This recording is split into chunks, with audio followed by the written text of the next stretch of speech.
Quel est votre rapport aux choses matérielles? Pensez-vous que cela a un impact, une influence sur votre vie spirituelle?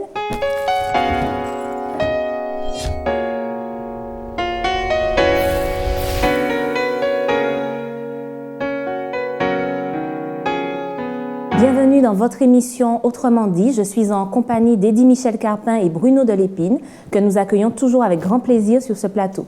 Bienvenue à tous les deux. Alors aujourd'hui, nous entamons un nouveau trimestre, donc une nouvelle série d'études autour du thème de l'économat, ou plutôt de la gestion chrétienne de la vie.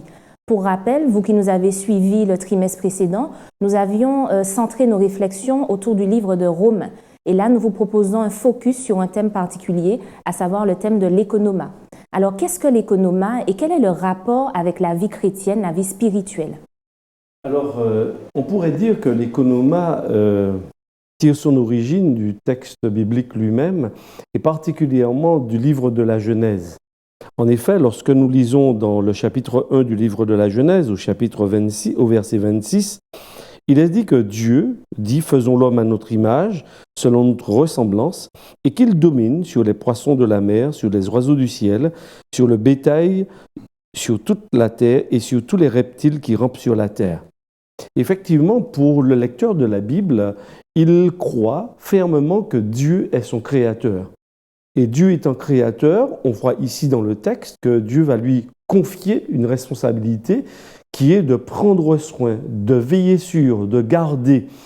Et donc l'homme comprend, l'homme croyant qui accepte ce concept du Dieu créateur, eh bien, il accepte que Dieu puisse lui confier ses responsabilités dans tous les domaines de l'existence. Donc oui, il y a une gestion de la nature, de l'environnement, il y a une gestion de sa propre personne, de son corps, il a une gestion des capacités, des dons que Dieu lui permet d'avoir, mais il a une gestion également des biens matériels que Dieu lui permet de confectionner, de développer, d'acquérir.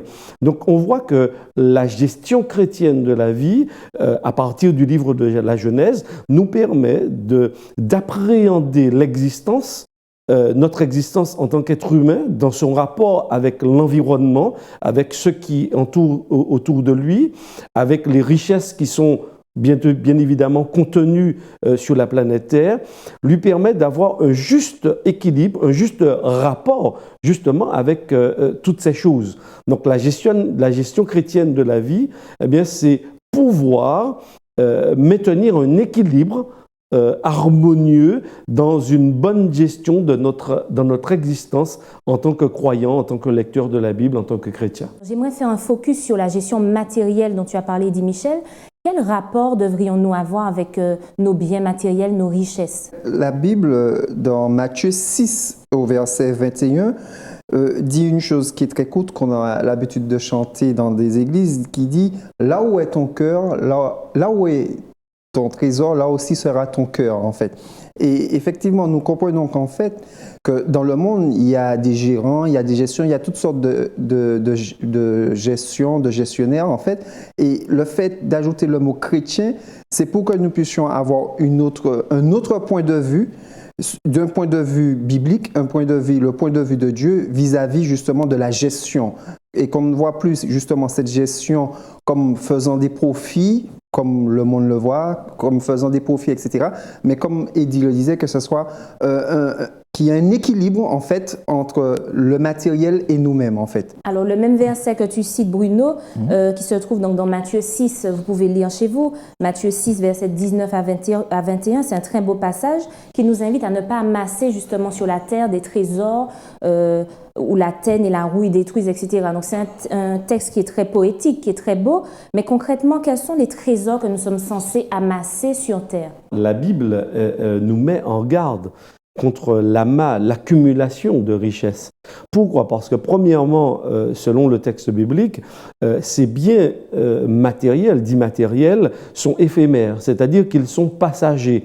Et malheureusement, lorsqu'on se focalise sur l'amas de ces différentes richesses, on peut avoir tendance à perdre de vue l'objectif réel de notre existence, qui est justement de rechercher Dieu, mais qui est aussi d'avoir un rapport harmonieux avec ceux qui nous entourent. Donc, l'accumulation, et d'ailleurs ça se vérifie malheureusement encore aujourd'hui, c'est que aujourd'hui encore, nous sommes en quête de biens matériels et on voit que ça va consommer toute notre énergie, notre temps. Et d'ailleurs, il suffit d'observer le temps que nous passons au travail. Pourquoi? Pour avoir de l'argent, pour avoir... Michel, on doit se vêtir, on doit se loger, se nourrir. Pas qu'alimentaire. Oui, on a besoin d'argent aujourd'hui pour pouvoir subvenir aux différents besoins qui sont les nôtres, mais il n'y a pas que cela. Aujourd'hui, d'ailleurs, il y a eu le slogan « Travailler plus pour gagner plus ». Pas pour mieux s'en sortir, mais pour gagner plus. C'était bien le slogan. Donc on voit bien que malheureusement, plus on va accumuler et plus on va vouloir en avoir davantage. Et on voit bien que la Bible, elle attire notre attention, elle tire la sonnette d'alarme, elle nous dit attention, parce que vouloir amasser nous place dans un engrenage qui est très difficile de sortir, dans lequel il est extrêmement difficile de sortir.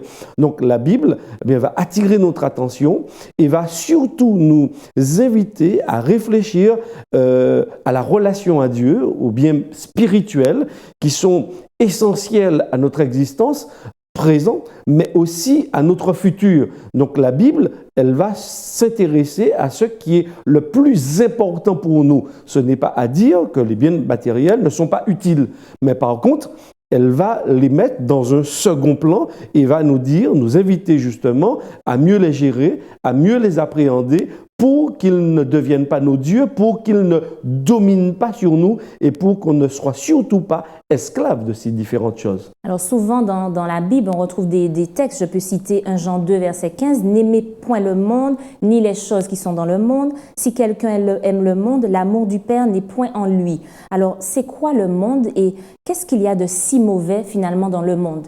En fait, par rapport au premier texte qui est dit et appris quand nous avons commencé, dans la Genèse, effectivement, nous voyons que Dieu a placé l'homme comme gérant de différentes choses, notamment de ce qui était dans le monde, de plantes, d'animaux, etc. Mais pas seulement. Aussi, Dieu a donné l'homme la possibilité d'être gérant de son libre arbitre.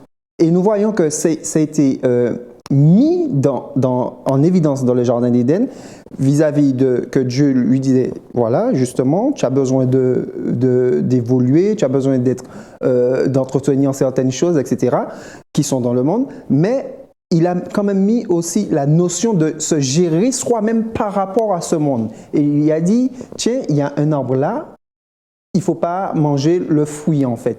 Et nous voyons qu'en fait, que Dieu ne détache pas le matériel de notre attitude et qui veut, comme Eddie le disait, qu'il y ait une harmonie dans ce que nous croisons dans le monde et nous-mêmes comment nous réfléchissons, quel acte que nous posons vis-à-vis de ce qui est dans le monde. Et quand Dieu dit de ne pas aimer le monde, justement, il nous met en garde du fait que ce qui a été créé ne prenne une place trop importante par rapport à la relation qu'on devrait avoir avec Dieu, en fait. Mais pourtant, dans la Bible, on a aussi des textes qui disent que Dieu a tant aimé le monde. Alors, qu'est-ce qui précisément dans le monde pose problème?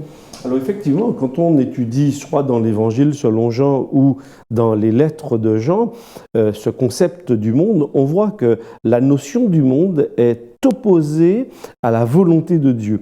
C'est l'existence, en fait, la planète sur laquelle nous sommes, qui est dominée et influencée fortement par Satan lui-même, c'est-à-dire l'adversaire de Dieu.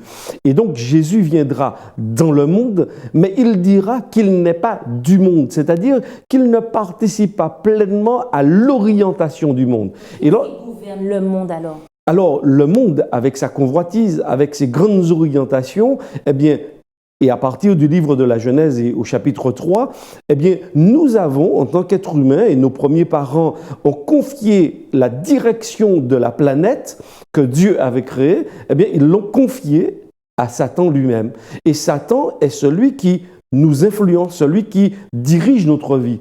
Jésus est venu justement dans ce monde sans participer à cette orientation, sans participer au péché du monde, sans participer à la rébellion contre Dieu. Il est venu dans le monde pour nous sauver, pour nous apporter la lumière, pour nous apporter une nouvelle orientation. Donc c'est pourquoi il dit « N'aimez pas le monde, ni les choses qui sont dans le monde », parce que l'amour de Dieu est en opposition avec ce que aujourd'hui le monde sans Dieu a développé. Et Dieu voudrait que nous puissions retrouver cette relation avec lui pour nous placer dans un bon rapport. Et c'est pourquoi d'ailleurs, dans le livre de l'Apocalypse, écrit aussi par Jean, il dira que Dieu va créer une nouvelle terre, Dieu va créer un nouveau monde.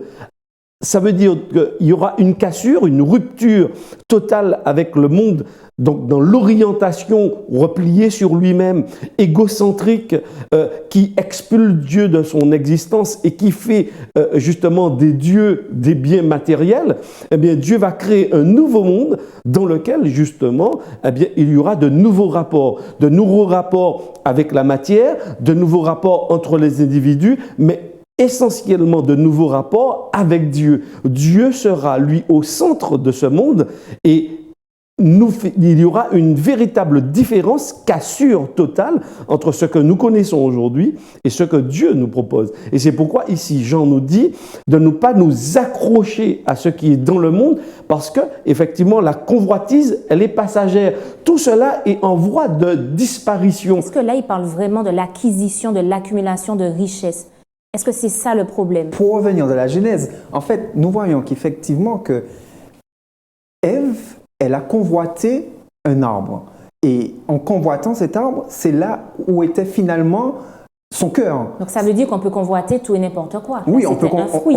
mais en fait, elle convoitait ce fruit, mais finalement, au final du compte, on se rend compte qu'elle convoitait un pouvoir qu'elle pensait ne pas avoir. Et aujourd'hui, nous parlons justement de pouvoir d'achat. Nous voulons augmenter notre pouvoir d'achat. Aujourd'hui, quand nous avons amassé de l'argent, quand justement nous avons de l'argent, nous voulons après le pouvoir qui va avec. Et l'ennemi, il nous pousse à nous conduire dans cette direction dans le monde, parce que dans le monde, tout est une question aujourd'hui de pouvoir, que ce soit de pouvoir d'achat, comme je disais, que ce soit de pouvoir manipuler, etc., d'avoir le bras long, etc.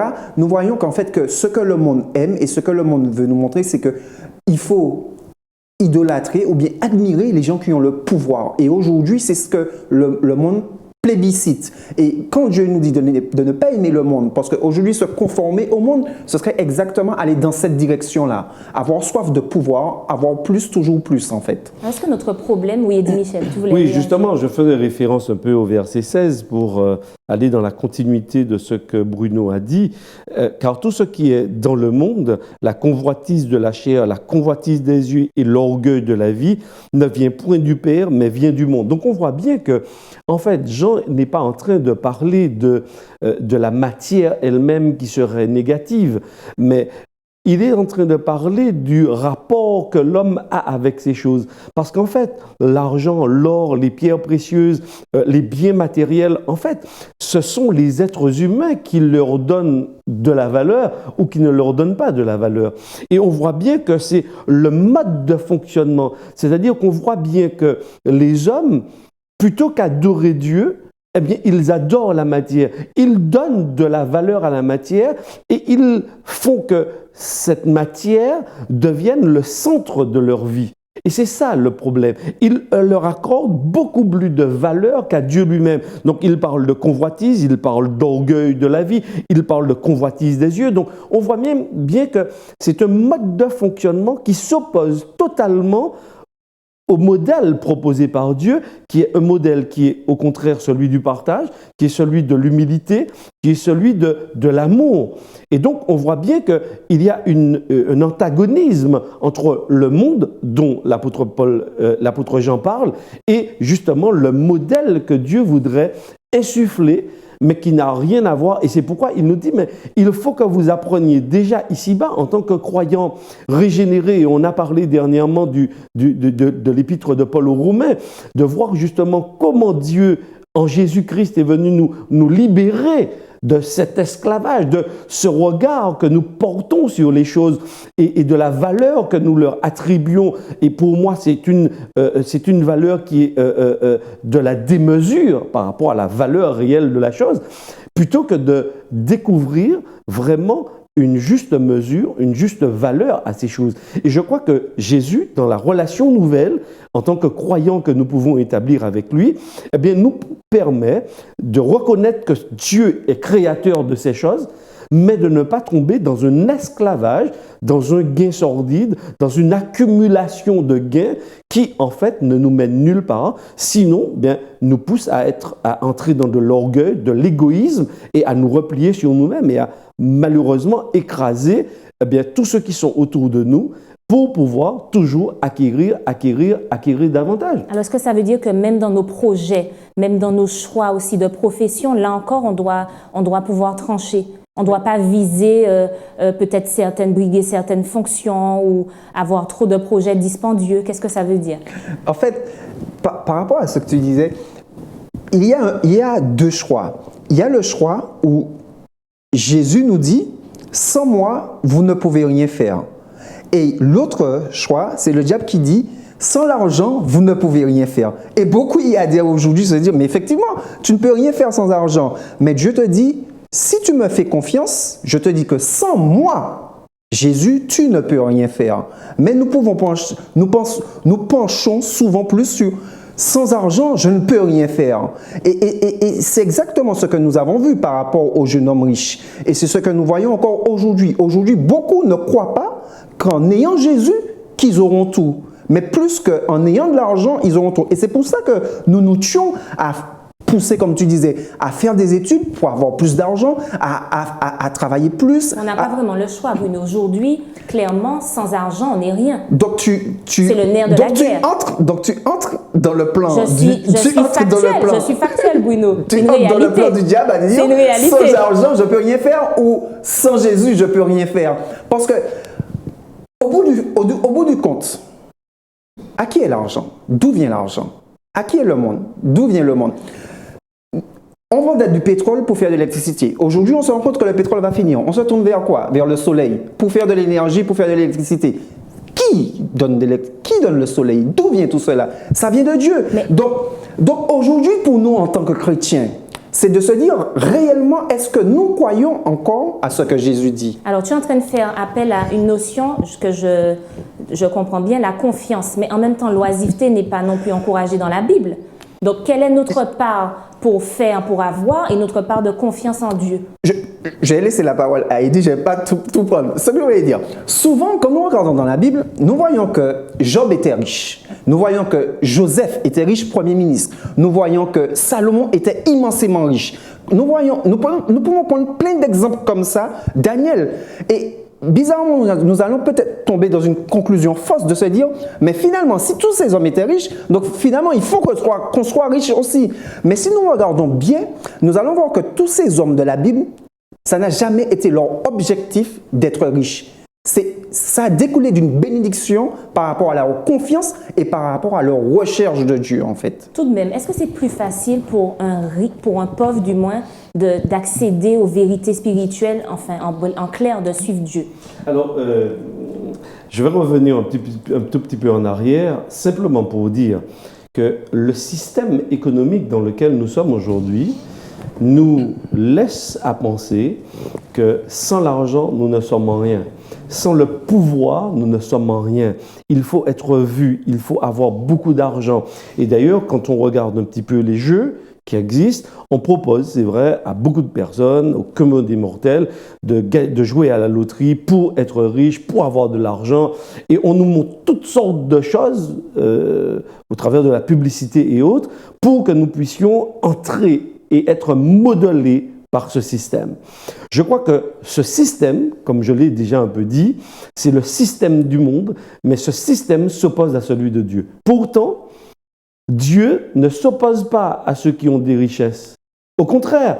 Par contre, et Bruno l'a un peu dit, c'est que la richesse n'est pas une fin en soi et elle ne doit jamais être pour un croyant, un lecteur de la Bible, une fin en soi. Par contre, l'argent peut être utile bien évidemment pour le partage de l'Évangile, bien évidemment pour réaliser un certain nombre de choses, et tu l'as dit à juste titre, on a besoin d'argent. Mais notre existence ne doit pas tourner autour de l'argent.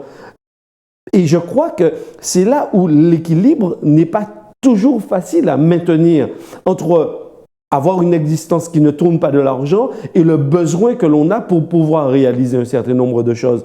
Et je crois que la relation à Dieu nous permet de maintenir cet équilibre et d'avoir une juste vision de la richesse qui est en face de nous.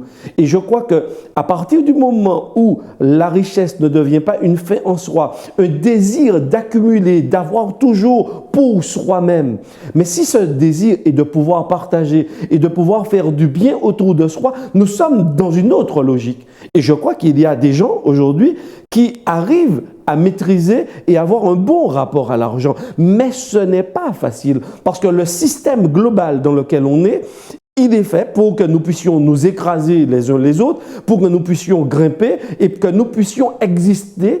Mais ça, c'est pourquoi? C'est pour notre ego, c'est notre personne qui doit être vue. Donc, si nous cherchons à acquérir et à avoir des biens matériels pour être vus, pour satisfaire à notre moi et à notre orgueil et à notre propre personne, je crois que nous sommes éloignés et nous nous éloignons au fur et à mesure du projet de Dieu par rapport aux richesses. Parce que les richesses, en fait, c'est Dieu qui est créateur. Non, les richesses, c'est Dieu qui les a créées, mais pas pour que ces richesses deviennent nos dieux. Dieu voulait demeurer Dieu et nous permettre justement d'avoir un juste rapport justement à la matière, mais malheureusement, eh bien, avec le péché, nous n'arrivons pas forcément à maintenir cet équilibre. Alors, par rapport à ce que tu dis, Eddie Michel, est-ce que ça veut dire qu'on a un souci, on a un problème d'identité? On s'identifie peut-être à ce qu'on a, ce qu'on possède, et pas à ce qu'on devrait, donc ce serait à Dieu. En fait, c'est un peu pas de notre faute. Quand nous regardons la télé, quand nous regardons les pubs, etc., nous voyons qu'en fait, c'est ce qu'on veut bien nous faire croire, que c'est qu'on va rouler telle voiture, qu'on va se raser avec tel truc, qu'on va ressembler à telle personne, que nous serons quelqu'un, en fait. Et effectivement, nous sommes un peu perdus dans ça. Je me rappelle, quand j'étais plus jeune, souvent, on entendait « Ah, cette fille-là, elle est matérialiste. Ah, lui, il est matérialiste. » Parce que, pourquoi les gens voulaient nous fréquenter ou fréquenter certaines personnes parce qu'elles possédaient telle chose ou parce qu'elles avaient telle chose ou parce qu'elles étaient la personne qu'il fallait connaître parce qu'elles faisaient des soirées, etc. Et nous voyons que nous avons effectivement un problème d'identité. Alors, quelle est notre identité? Qu'est-ce qui nous confère notre identité, ce que nous sommes? La Bible commence justement à nous placer par rapport à Dieu et par rapport à qui nous sommes. Et les premiers chapitres de la Genèse nous disent que nous sommes premièrement des créatures de Dieu. Et à partir de ce moment-là, quand on prend conscience que ce n'est pas ce que nous faisons, ce n'est pas la quantité de biens que nous allons posséder, ce n'est pas ce qui nous donne de la contenance. Bien évidemment, aujourd'hui, on nous fait croire l'inverse. Et donc, lorsque quelqu'un possède, tous les projecteurs sont tournés vers lui. Donc, lorsqu'on observe que finalement, ce sont ces gens-là qui ont de l'importance, ont de la valeur, eh bien, tout le monde veut ressembler. Tout le monde cherche à devenir comme ces différentes personnes. Alors que la Bible, au contraire, nous dit non, vous êtes des créatures de Dieu. Donc, avant de commencer à posséder et comment gérer justement ces biens qui sont face à nous, il faut déjà commencer à savoir et à se positionner par rapport à Dieu. Dieu nous dit, mais non, ne vous inquiétez pas, vous êtes les enfants du roi, vous êtes les enfants de celui qui a créé toutes ces choses. Et je vous demande simplement d'apprendre à gérer, apprendre à fonctionner avec ce que moi j'ai créé et que je place entre vos mains. Ça veut dire que Dieu nous fait confiance au départ, Dieu fait confiance à l'intelligence qui nous communique pour que nous puissions bien maîtriser ces choses et que ces choses ne deviennent pas nos maîtres. Et je crois que c'est fondamental. Et c'est pourquoi d'ailleurs dans le livre des psaumes, au chapitre 1er, moi j'aime beaucoup ce psaume parce que il est question du croyant, il est question de l'homme de Dieu. L'homme de Dieu, c'est quelqu'un qui marche à contre-courant. Et c'est vrai que nager à contre-courant, marcher à l'inverse du fonctionnement du système. Donc, ce serait vivre dans le dénuement. ce n'est pas forcément vivre. On pourrait dire oui, parce qu'il y a certains mouvements qui sortent totalement du monde, qui n'utilisent pas l'électricité, qui n'utilisent pas la mode, les vêtements qui sont au goût du jour. Il y a des mouvements qui veulent radicalement couper.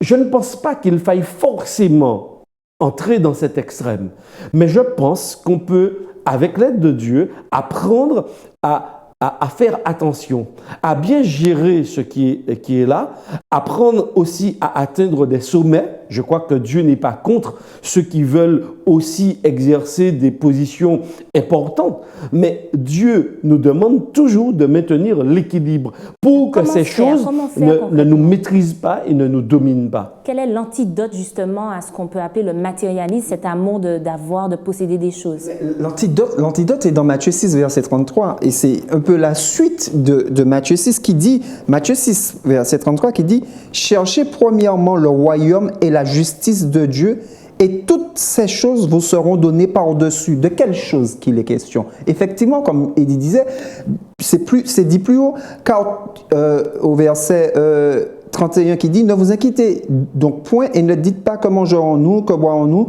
de quoi serons-nous vêtus? Car toutes ces choses, ce sont les païens qui les cherchent. Votre Père céleste sait que vous en avez besoin. » Comme Eddie disait, Dieu n'est pas en train de nous dire qu'on n'a pas besoin de la voiture, qu'on n'a pas besoin. Il sait donc qu'on en a besoin de ça. Mais ce que nous ne savons pas dont on a besoin, c'est de Jésus. Et Dieu veut que nous puissions comprendre en fait que la source en fait, c'est la recherche en fait de Jésus. Donc, c'est une question de priorité. C'est ce que exactement. Il ne faut pas que nous dévions de ce cheminement.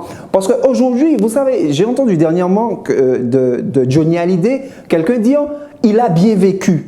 Johnny Hallyday, pour dire qu'il a bien vécu de la vie, il avait plein de choses, etc. Et je me suis dit, mais finalement, bien vivre pour moi, ce serait qu'effectivement que je puisse prolonger la vie. Parce qu'aujourd'hui, je ne sais pas si la vie de Johnny Hallyday sera prolongée. Pour les gens, il a bien vécu parce qu'il a eu des maisons, il a eu, etc. Mais pour moi, aujourd'hui, en tant que chrétien, ayant compris la parole, pour moi, bien vivre veut dire que demain, ma vie sera prolongée dans l'éternité. En tout cas, là encore, c'est une notion subjective. Tout à fait. Ce n'est pas subjectif. Au contraire, c'est objectif parce que c'est ce que Dieu nous communique comme enseignement. C'est dans la vision spirituelle. Là, tu parles d'une vision spirituelle. C'est la vision spirituelle, mais elle s'exprime par un quotidien. Le spirituel n'est pas abstrait. Le spirituel, c'est quelque chose de totalement concret, que l'on apprend à vivre et c'est-à-dire qu'on apprend à faire des choix quotidiens. Et je crois que c'est ce qui est important. Et tu parlais de questions de priorité, et je crois qu'effectivement, c'est une priorité. Et lorsque nous donnons la priorité à la vision de Dieu, eh bien, ça change notre existence et on commence véritablement à parvenir au bonheur déjà ici et maintenant. Merci en tout cas à vous deux pour cet échange. Nous aurons l'occasion d'approfondir ce thème tout au long du trimestre. Donc, rendez-vous à une prochaine émission d'Autrement dit.